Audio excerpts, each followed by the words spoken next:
কোরআনে আছে নবীজির সামনে প্রত্যেকের আমলনামা খোলা হবে।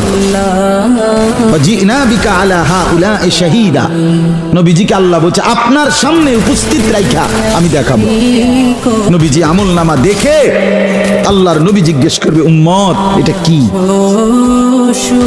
উম্মত দিনের পর দিন ফজরের নামাজ কোথায়, জোহরের নামাজ কোথায়? উম্মত 30 বছরের ব্যবসার মধ্যে একটা হালাল নাই। সুদের এত টাকা দরকার, ঘুষের এত টাকা দরকার। উম্মত যৌবনের পুরাটা সময় মোবাইল দেখে, ছবি দেখে, নাচ গান দেখে, উলঙ্গ দৃশ্য দেখে নষ্ট করে ফেলেছো। আজ আমি কিসের সুপারিশ করব উম্মত? আমি এটা নিয়ে আমার আল্লাহর সামনে কেমনে দেখাবো? আমি কিভাবে বলবো?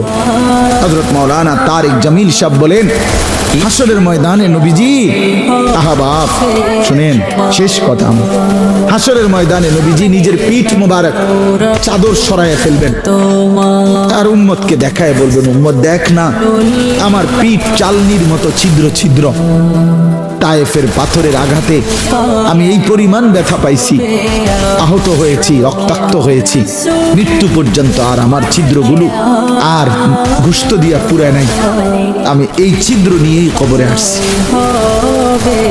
আমার 23 বছরের এই কষ্ট, এই আমানত, আমার উহুদের দান দান শহীদ, আমার পেটে পাথর বাঁধা, আমার সাহাবীদের এই শাহাদাত, আমার বেলালের এত কষ্ট, খাব্বাবের এত জুলুম নির্যাতন সহ্য করা, বিনিময়ে মত কি নিয়ে আসছে?